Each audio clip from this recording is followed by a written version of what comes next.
If you're watching this, chances are you're not doing so great in class right now. Maybe your grades are slipping. Maybe nothing's making sense anymore. Or maybe you're just mentally checked out. You keep showing up, but you feel stuck. Look, I get it. I've been there. And here's the truth. Struggling doesn't mean you're failing as a person. It just means something needs to change. So before it gets worse, let's talk about 5 things you can do, starting today, to turn things around. 1. Talk to your professors. Seriously, do it. I know what you might be thinking. They're too busy, or they don't even know who I am, or the classic, I don't want to sound dumb. But here's the thing. Professors aren't mind readers. Most of them actually want to help you, but they need to know you need help. Send a quick email. Ask to meet for just 10 to 15 minutes. Say something like, hey, I've been struggling a bit in your class, and I wanted to do better. Could I ask for some advice? That one sentence can open doors. And guess what? They might offer tips on what to focus on for exams, how to study smarter, or even give you a bit of encouragement that helps you believe in yourself again. 2. Rethink your study strategy.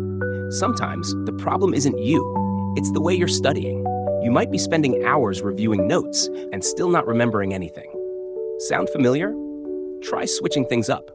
Instead of just reading or highlighting, use active recall. Ask yourself questions without looking at your notes.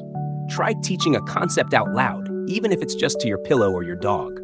Or use Pomodoro sessions. 25 minutes of focused study, 5-minute break. Do 3 or 4 of these and you've got real progress without burning out. And if your strategy isn't working, drop it. There's no point in pushing harder in the wrong direction. Work smarter, not just harder. Number 3, find peer support. You're not alone. There's this weird myth that smart students do it all by themselves. Not true. Some of the most successful students I know, they study in groups, they ask for help, they text their friends when they're confused. Try joining a study group or forming one with classmates. Even just 1 or 2 friends who are willing to go over material with you can make a huge difference. And if you're shy, you can still connect online. There are Discord servers, Facebook groups, even subreddit communities full of students helping each other. You don't have to do this alone.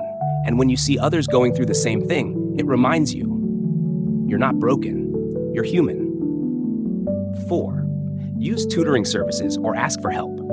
Most schools, colleges, and universities already offer tutoring, often for free. But so many students don't use it. Why? Because they think tutoring is only for people who are failing. It's not. Tutoring is for anyone who wants to do better, period. You don't have to wait until your grade hits rock bottom. Reach out early, and if your school doesn't have a tutoring center, try finding a senior student or even a friend who gets the subject well. Ask for 20 minutes of their time. In return, offer to help them with something you understand. It becomes a win-win. 5. Take care of your mind and body. This one, it matters more than most people think. If you're not sleeping well, eating right, or giving your brain time to breathe, how can you expect to focus or remember anything? Burnout feels like failure, but it's really just your brain saying, I need a break. Go for a short walk. Stretch. Take a proper nap instead of scrolling for hours. Listen to calming music while you study. Drink more water than coffee. Taking care of yourself is part of studying. And let's talk mental health for a second. If you're feeling completely overwhelmed, anxious, or just not yourself lately, please reach out. Talk to a counselor, a friend, a hotline. It's not weakness, it's strength. Look, struggling in class doesn't define you. What does define you is how you respond. It's not too late. You can bounce back, you can rebuild your confidence, you can still grow and come out stronger. So today, just take one step. Send that email, switch up your study method, ask for help, rest. Whatever it is, make it small, but make it count. You've got this, and I'm rooting for you. Like, comment, and share this video with a friend who needs it. You're not behind. You're on your way. See you in the next video.